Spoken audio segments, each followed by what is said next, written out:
အားလုံးပဲမင်္ဂလာပါခင်ဗျာကျွန်တော်တို့ရဲ့ Reading Buddy Book Summary YouTube channel လေးကနေပြန်လည်ကြိုဆိုလိုက်ပါတယ်ဒီနေ့မှာတော့ The Power of Positive Thinking ဆိုတဲ့စာအုပ်လေးရဲ့အနည်းချုပ်ကိုတင်ပြသွားမှာပဲဖြစ်ပါတယ်အတွေ့တစ်ခုရဲ့စွမ်းအားနဲ့စိတ်နေစိတ်ထားပြောင်းလဲခြင်းအတွေ့တစ်ခုတည်းရတယ်ကျွန်တော်တို့ရဲ့တနေ့တာလုံးဘယ်လောက်တောင်ပြောင်းလဲပြနိုင်တယ်လဲဆိုတာကိုသင်သတိထားမိဘူးပါသလာ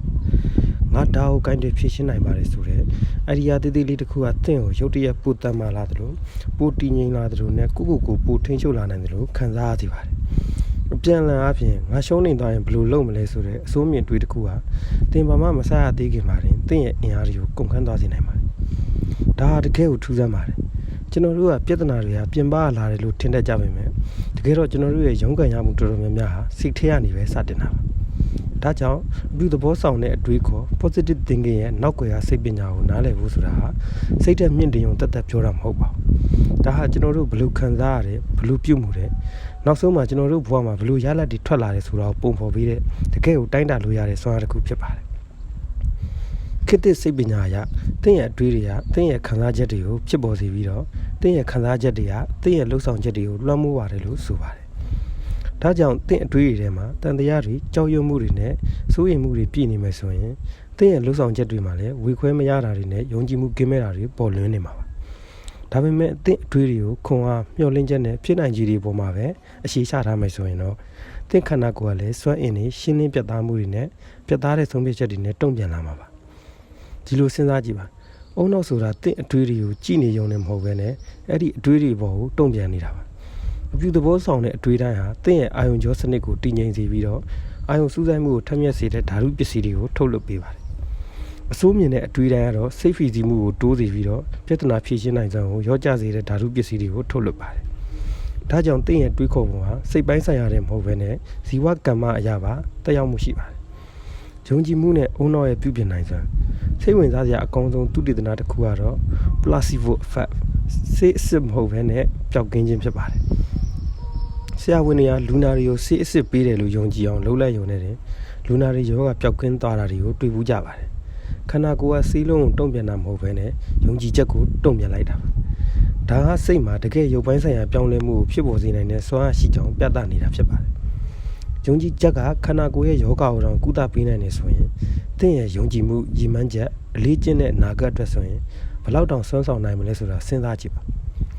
အပြုသဘောတွေးခေါ်တယ်ဆိုတာပြဿနာတွေကိုလိလျူရှုတာမဟုတ်ပါဘူးအဲ့ဒီပြဿနာတွေကိုဖြေရှင်းနည်းရှိပါတယ်ဒါကိုကင်တွယ်နိုင်ပါတယ်ငါမှဒါကိုရင်ဆိုင်မှုအတွင်းအားရှိပါတယ်ဆိုတဲ့စိတ်ဓာတ်နဲ့အချင်းကပ်တာကိုဆိုလိုတာပါအစိုးမြင်သူတယောက်ကပြဿနာကိုမြင်ရင်တန့်သွားတတ်ပေမဲ့အကောင်းမြင်သမားကတော့ပြဿနာတစ်ခုတည်းကိုပဲမြင်ပြီးတော့ဖြစ်နိုင်ခြေတွေကိုစတင်ရှာဖွေပါတယ်ရှင်နေရတော့တူတူပါပဲစိတ်နေစိတ်ထားပဲကွာခြားသွားတာပါအဲ့ဒီကွာခြားချက်ကပဲအရာအလုံးကိုပြောင်းလဲပြစ်တာဖြစ်ပါတယ်တဲ့အုံနောက်ဟာ neuroplasticity အုံနောက်ရဲ့အာယုံကြောများပြုပြင်ပြောင်းလဲနိုင်စွမ်းလို့ခေါ်တဲ့လုပ်ငန်းစဉ်ကနေတစ်ဆင့်သူ့ဘာသာသူအမြဲတမ်းပုံဖော်နေပါတယ်ဒါဟာသင်ထက်ကတည်းကတွေးတဲ့အတွေးတွေဟာစိတ်ပိုင်းဆိုင်ရာလမ်းကြောင်းတွေဖြစ်လာတယ်လို့ဆိုလိုပါတယ်ငါမတော်ဘူးလို့ခဏခဏတွေးနေအုံနောက်ကအဲ့ဒီလမ်းကြောင်းကိုပဲပိုတန်မအောင်လုပ်ပေးပါလိမ့်မယ်ဒါပေမဲ့ငါလုံနိုင်တယ်ငါသင်ယူနိုင်တယ်ငါပိုကောင်းအောင်လုပ်နိုင်တယ်လို့ကိုအမြဲပြောနေရင်တော့သင်အုံနောက်ကပုံစံအသစ်တစ်ခုကိုစတင်တည်ဆောက်ပါလိမ့်မယ်အရှိန်ကြာလာတာနဲ့အမျှအဲ့ဒီပုံစံဟာသင်ရဲ့ပင်ကိုယ်စိတ်အခြေအနေဖြစ်လာပါလိမ့်မယ်ယုံကြည်ချက်ရဲ့စွမ်း the power of belief ဘဝကိုတိတ်တဆိတ်ပုံဖော်နေတဲ့အင်အားတစ်ခုရှိတယ်ဆိုရင်အဲ့ဒါဟာယုံကြည်ချက်ရဲ့စွမ်းအားပါပဲဘယ်အလုပ်ကိုမှမလုပ်ခင်ဘယ်စီမံကိန်းမှမဆွဲခင်ဘယ်ရည်မှန်းချက်မှမအောင်မြင်ခင်မှာယုံကြည်ချက်ကအရာအလုံးကိုစတင်လှုပ်ရှားစေတာပါတခုခုဖြစ်နိုင်တယ်လို့သင်ယုံကြည်လိုက်တဲ့အခါမှာသင်စိတ်ကပွင့်လင်းလာတယ်ယုံကြည်မှုတိုးလာတယ်စွမ်းအင်တွေပြောင်းလဲလာပါတယ်ဒါပေမဲ့တခုခုကိုငါနဲ့တော့မဖြစ်နိုင်ပါဘူးလို့ယုံကြည်လိုက်တာနဲ့သင်အုံနောက်ကအဲ့ဒီအရာကိုအောင်မြင်အောင်ကူညီပေးမဲ့လမ်းကြောင်းတွေကိုပိတ်ပစ်လိုက်ပါတယ်လူအများစုဟာရည်ရှိမရှိလို့ကြာရှုံးတာမဟုတ်ပါဘူးသူတို့ရဲ့အတွင်းစိတ်မှာကိုကန့်သက်ထားတဲ့ယုံကြည်ချက်တွေရှိနေလို့ကြာရှုံးကြတာပါငါမတော်ဘူးငါမှားသွားရင်ဘယ်လိုလုပ်မလဲငါလိုလူမျိုးကမအောင်မြင်နိုင်ပါဘူးဆိုတဲ့အတွေးတွေဟာမမြင်ရတဲ့တန်ကြိုးတွေလိုပါပဲဒါတွေဟာသင်ရဲ့စိတ်အရှိနေတယ်မဟုတ်ဘဲနဲ့သင်ရဲ့နေ့စဉ်ရွေးချယ်မှုတွေကိုပါလွှမ်းမိုးပါတယ်ယုံကြည်ချက်ဟာကျွန်တော်တို့လက်တွေ့ဘဝကိုအနက်ဖွင့်ပုံပေါ်မှာလည်းတက်ရောက်မှုရှိပါတယ်လူနှစ်ယောက်ဟာအခြေအနေတစ်ခုတည်းကိုပဲရင်ဆိုင်ရပါမယ်တယောက်ကဒါကိုလမ်းပိတ်သွားပြီလို့မြင်တဲ့အချိန်မှာနောက်တစ်ယောက်ကသင်ခန်းစာတစ်ခုလို့မြင်ပါတယ်ယုံကြည်ချက်စနစ်ဟာသင်ကဘာကြီးကိုကြည့်တဲ့မှန်ဘလူးလိုပါပဲသင်အုံနောက်ကသင်ယုံကြည်ချက်မှန်ကန်ကြောင်းတက်တည်ပြဖို့အမြဲကြိုးစားနေတတ်ပါတယ်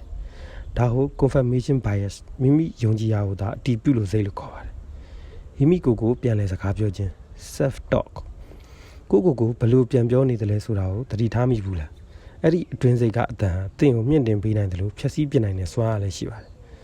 အစိုးမြင်တဲ့ကိုယ့်ကိုယ်စကားပြောဆိုမှုတွေကလူတွေကိုရှေ့မတိုးနိုင်ပဲဖြစ်နေရတဲ့အကြီးမားဆုံးအကြောင်းရင်းတွေကတစ်ခုပါပဲငါအမြဲတမ်းအမှားလုပ်တယ်ငါတော့ဘာမှအဆင်မပြေပါဘူးဆိုတဲ့အတွေးတွေဟာအရှိန်ကြာလာတာနဲ့အမျှတကယ်အဖြစ်မှန်တွေဖြစ်လာတတ်ပါတယ်ဒါကိုပြောင်းလဲဖို့အကောင်းဆုံးနည်းလမ်းကတော့သတိပြုမိခြင်း awareness နဲ့အဓိပ္ပာယ်ပြန်ဖွင့်ခြင်း reframing ပါပဲငါရှုံးနေသွားပြီလို့ပြောမဲ့စာငါတန်ဖိုးရှိတဲ့အရာတစ်ခုကိုသင်ယူလိုက်ရပြီလို့ပြောဒါမဖြစ်နိုင်ဘူးလို့ပြောမဲ့စာဒါစင်ခေါ်မှုကြီးတယ်ဒါပေမဲ့ငါနီးလန်းရှာနိုင်မှာပါလို့ပြောင်းပြောစိတ်ကူးပုံဖော်ခြင်းခိတ္တခဏမျက်စိမိတ်ပြီးတော့တင်တကယ်လိုချင်တဲ့ဘဝကိုစိတ်ကူးကြည့်ပါ visualization ဆိုတာစိတ်ကူးရင်နေတာမဟုတ်ပါဘူးဒါတကယ်လက်တွေ့မှာအောင်မြင်မှုမရခင်စိတ်ထဲမှာကြိုတင်လေ့ကျင့်ခံလုပ်တာသင်စိတ်ကူးထဲမှာတစ်ခုခုကိုယုံကြည်မှုရှိရှိလုပ်နေတယ်လို့ပုံဖော်လိုက်တဲ့အခါမှာအုံနောက်ဟာတကယ်လုပ်နေတယ်လို့မျိုးပဲအာယုံကျော်လမ်းကြောင်းတွေကိုစတင်အသက်သွင်းပါတယ်အားကစားသမားတွေစီးပွားရေးလုပ်ငန်းရှင်တွေကဒီနီးလန်းကိုတုံ့ကြပါတယ်အသေးစိတ်ကြပုံဖော်ပါဘယ်နေရာမှာရှိနေတယ်လဲဘာဝတ်ထားတယ်လဲဘယ်လိုခံစားနေရတယ်လဲဆိုတာကိုအာယုံ၅ပါးလုံးသုံးပြီးတော့ပုံဖော်ပါဒါဟာသင်ရဲ့ subconscious မသိစိတ်ကို program သွင်းလိုက်တာပါစိုးရင်ပူပန်မှုနဲ့စိတ်ဖိစီးမှုကိုကြော်လာခြင်းစိုးရင်ပူပန်မှုဆိုတာစိတ်ထဲမှာမကောင်းတဲ့ရလဒ်တွေကိုကြိုတင်လေ့ကျင့်နေတာအပြုသဘောဆောင်တဲ့အတွေးခေါ်ဟာဒီတန်တရားကိုဖျက်တောက်ပေးပါတယ်သင်မထိန်ချုပ်နိုင်တဲ့အရာတွေကိုစွမ်းရည်မပြီးပဲသင်ထိန်ချုပ်နိုင်တဲ့အရာတွေပေါ်မှာပဲအာရုံစိုက်ပါငါဒါကိုကင်တွင်နိုင်သက်ရှိတယ်ဆိုတဲ့စိတ်ကအာရုံကျော်စနစ်ကိုတည်ငြိမ်စေပြီးတော့ကြောက်ရွံ့မှုကိုကျော်လွှားစေပါတယ်အလုတ်ကင်စီးပွားရေးနဲ့ဆက်ဆံရေးအပြုသဘောဆောင်တဲ့စိတ်နေစိတ်ဓာတ်ဟာသင်ရဲ့ပုံကိုယ်ရေးဘဝတည်းမဟုတ်ပဲအလုတ်ကင်နဲ့ငွေကြေးတနာပေါ်မှာလည်းတက်ရောက်မှုရှိပါတယ်အကောင်းမြင်သူတွေဟာပြဿနာတွေကြားအခွင့်အလမ်းကိုမြင်တတ်ကြပြီးတော့ဆုံးဖြတ်ချက်တွေကိုပုံမူပြတ်သားစွာချနိုင်ကြပါတယ်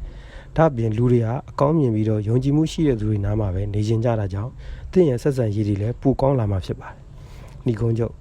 အပြုသဘောဆောင်တဲ့တွေးခေါ်မှုဟာတစ်ခါတလေမှလောရမယ့်အရာမဟုတ်ပဲနေ့စဉ်အလေးကျင့်တစ်ခုဖြစ်ရပါမယ်။ငါလုံနိုင်နေဆိုတဲ့စကားတွေကိုနေတိုင်းပြောပါ။ကျေးဇူးတင်စရာရှိတာတွေကိုရှာဖွေပါ။အကောင်းမြင်တဲ့သူတွေအကျိုးရှိတဲ့အရာတွေနဲ့ပဲကိုဝန်ရံထားပါ။ဒါတွေဟာအရှိန်ကြာလာတာနဲ့အမျှသင်ရဲ့ဘဝနေထိုင်မှုပုံစံဖြစ်လာပါလိမ့်မယ်။သင်စိတ်ကိုသင်လိုရှိရာဘက်ရောက်အောင်လေ့ကျင့်ပေးပါဒီဗီဒီယိုလေးကနေပြီးတော့တမိုးရှိရာတစ်ခုခုအားရှိခဲ့တယ်ဆိုရင်ကျွန်တော်တို့ရဲ့ Reading Buddy Post Summary YouTube Channel လေးကို Like Share and Subscribe လုပ်ပြီးဖို့မေးပါတယ်ဟုတ်ပိုကောင်းတဲ့စိတ်နေစိတ်ထားစီကိုတွားမဲ့ခရီးဟာတူတူသွားရင်ပိုကောင်းပါတယ်အားလုံးကိုကျေးဇူးတင်ပါတယ်မင်္ဂလာရှိသောအချိန်ကားလေးဖြစ်ပါစေဗျ